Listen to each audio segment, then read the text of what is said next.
this is a huge chunk for us to do close reading on, and we might break it up into smaller chunks. But we want to keep in mind that these smaller chunks hang together so well, which is why I enjoy giving this big passage all in one piece here.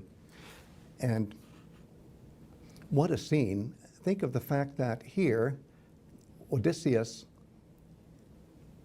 is in the background because foregrounded are two main characters in the Iliad, especially as they figure at the very beginning of the Iliad. And I'm talking about Agamemnon and Achilles. At the beginning of the Iliad, they have that big quarrel. And now at the end of the Odyssey, which is what, 48 scrolls later, they're talking to each other, except now they're ghosts, or let's not say ghosts, that's reading into the text. Let's say psukhe. And psukhe, you remember, is a disembodied conveyor of identity after death. But they're pretty realistic. It's like realistic images of what Achilles and Agamemnon were in real life. And here the psukhe of Agamemnon is saying very complimentary things to the psukhe of Achilles, not because he likes him anymore than he had liked him, of course he didn't in Iliad 1, but because he not only admires how fortunate Achilles is, but he is so sad about how unfortunate he, Agamemnon, is.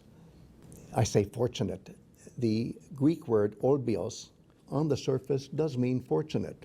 But as we have learned, olbios underneath the surface has these mystical meanings of bliss achieved in an afterlife that is specially designed for heroes when they die.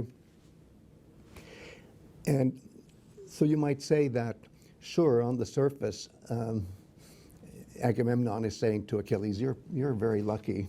But underneath the surface, it has to do with special superhuman powers that come to the hero after death.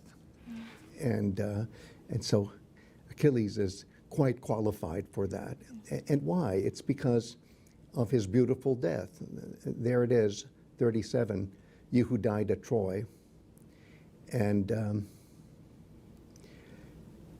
everybody cared about your death.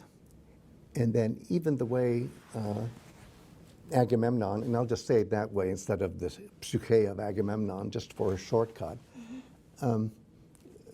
When these warriors are fighting over Achilles, over you, over your corpse, at line 39, that shows that Achilles is destined for hero cult, because that's why the body is so important. The body is, as we've already seen, the talisman of fertility and prosperity for the community where the body is. And so it's important to get the body when the body is endangered, as it is here. And look how Achilles is pictured as a beautiful corpse, not just beautiful, but huge, larger than life in death. And in the Greek, it's megas megalosti, which I translate at line 40 as so huge in your hugeness, so huge in all your hugeness. And look how he has blanked out about all the wonderful feats of chariot riding and chariot fighting that he's so well known for.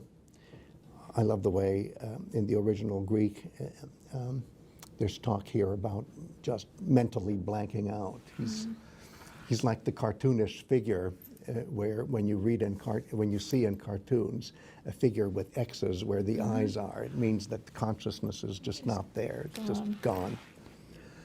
But that just makes everything so pathetic. And then Agamemnon just gets into the story. So first it was, oh, you're so lucky. Now he gets into the story of what happened when Achilles died and how finally Achilles' corpse is rescued, and then all the Achaeans take him. This is line 43, to the ships, back to the ships. out of the combat zone, and then his body is cleaned, and then the lament starts.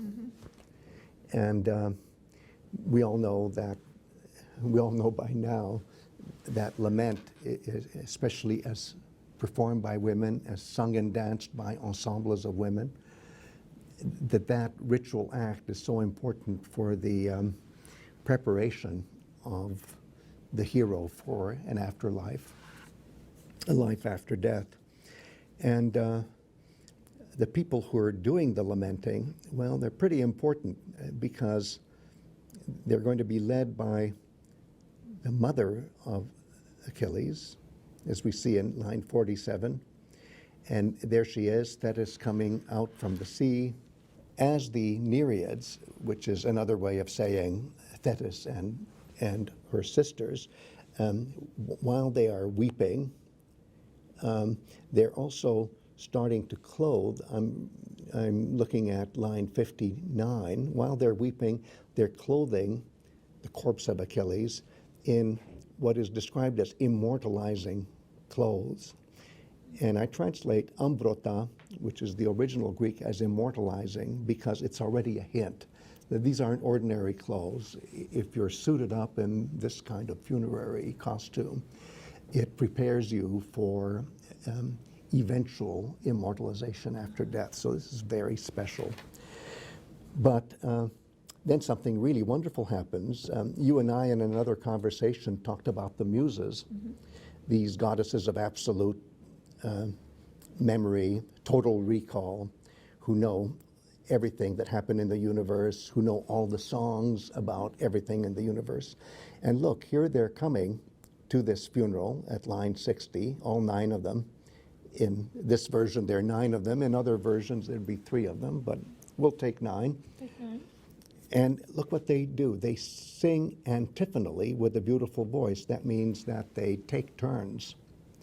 And antiphonal singing is not just taking turns about who's the master singer, but even who does the main gestures. I say gestures because when we say choral activity, we say song and dance, we think only of footwork, but it's also hands, it's body, it's the whole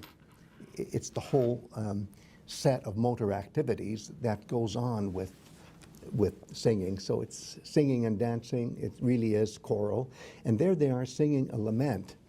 And the word for lament here is threnein.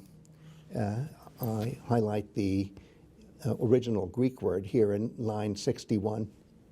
And this word, threnein, refers to professional singing. So what's wonderful is that the next of kin for Achilles, his mother, his divine mother, and the divine aunts, they're singing non-professional lament, but the Muses are singing professional lament. And there are 9 of them. And there are 9 of them. That's quite... So what a spectacle. And you know, ancient Greek song culture is so into spectacles and so into our visualizing these spectacles. And then I love the way Agamemnon, or you could say now the storyteller, because the story has kind of taken over. You could not spot a single person who was not shedding tears at line 61. And then look how long it lasts.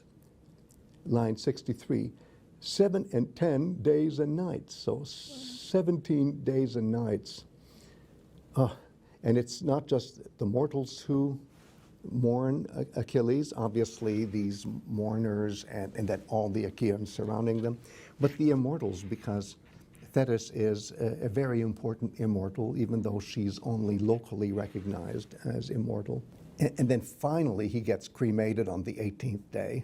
And it's interesting, it says, they mention again his clothing. That's right, at line 67, you were burning while clothed in the clothes of the gods, and with plenty of olive oil and also sweet honey, and that's key. You're absolutely right. The fact that these clothes are already tagged as immortalizing means that something very good is going to happen, and we know from other epic versions of this scene that he really does literally come alive after this funeral, except that in Homeric poetry, coming alive after death is played down. It's always hinted, it's toyed with, but it isn't spelled out. But you just caught a very good indication of exactly that, is the fact that the clothes are mentioned again, is that recurring hint